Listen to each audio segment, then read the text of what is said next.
Le tabagisme a-t-il une influence sur la fécondité? Donc oui, le tabagisme affecte la fécondité, il double le délai nécessaire à la conception. Donc le tabagisme a un effet sur la fertilité de l'homme, notamment une dysfonction érectile, une altération des paramètres spermiologiques, une tendance à la diminution du nombre de spermatozoïdes et leur vitalité. Le tabagisme a aussi un impact sur la fertilité féminine avec un avancement de l'âge de la ménopause qui peut aller jusqu'à 2 ans. Ce phénomène est d'autant plus accentué avec le nombre de cigarettes fumées et la durée du tabagisme. Il est partiellement réversible après l'arrêt du tabac. La diminution de la fertilité féminine liée au tabac sont une action endocrinienne anti-œstrogénique de la nicotine, une action toxique directe qui peut avoir lieu sur les trompes et les ovaires. Alors, est-ce qu'il vaut mieux fumer 5 cigarettes par jour plutôt que d'être stressé pendant 9 mois? Alors, on entend souvent dire qu'il est mieux de fumer 5 cigarettes par jour plutôt que d'être stressé.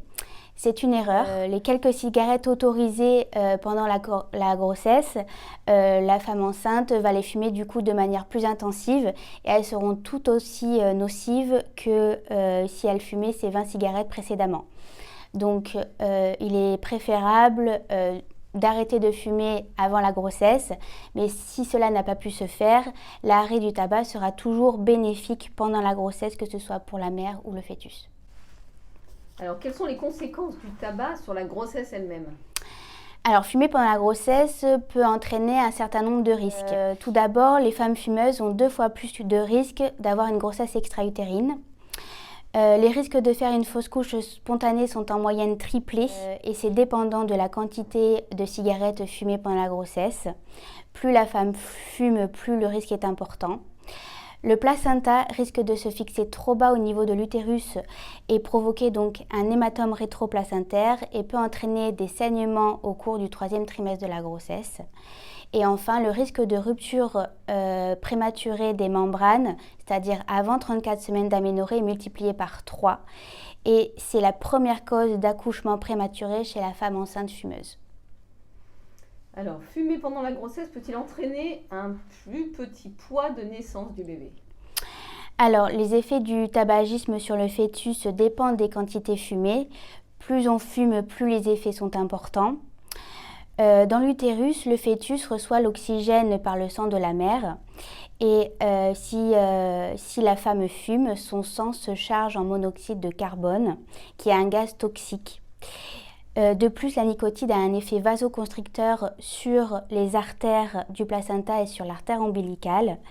Et tout cela contribue donc à une mauvaise oxygénation du fœtus et donc peut provoquer ce qu'on appelle un retard de croissance intra-utérin.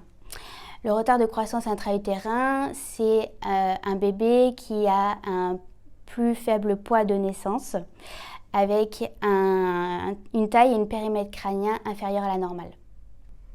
Une femme enceinte peut-elle utiliser des substituts nicotiniques? Alors, depuis 1997, l'utilisation des substituts nicotiniques est autorisée sous contrôle médical chez les femmes enceintes et les femmes qui allaitent.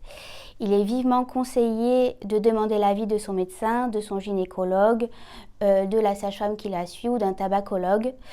L'idéal est bien sûr d'arrêter de fumer avant la grossesse, mais si cela n'a pas pu se faire, l'arrêt sera toujours bénéfique à n'importe quel moment de la grossesse, que ce soit pour la future maman ou le bébé. Et quels sont les traitements aidant le sevrage tabagique autorisés pendant la grossesse? Alors, la prescription des substituts nicotiniques est aussi officiellement admise pour les femmes enceintes qui ne parviennent pas à arrêter de fumer.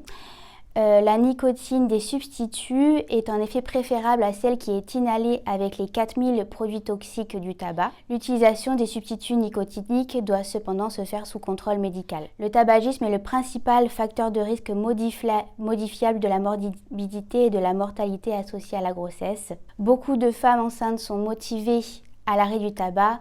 Il est donc important d'avoir un suivi pendant la grossesse avec une tabacologue qui puisse les aider à les accompagner dans cette démarche. Peut-on allaiter son enfant quand on fume? Alors, le choix d'allaiter ne diminue pas les difficultés d'arrêt de tabac pour la mère. Les mères fumeuses peuvent souvent hésiter à allaiter, mais même si elles ont des difficultés à arrêter ou si elles poursuivent leur tabagisme, il faut encourager l'allaitement maternel qui est toujours bénéfique pour l'enfant. En revanche, dans ce cas, il est important d'éviter de fumer dans l'heure qui précède la tétée.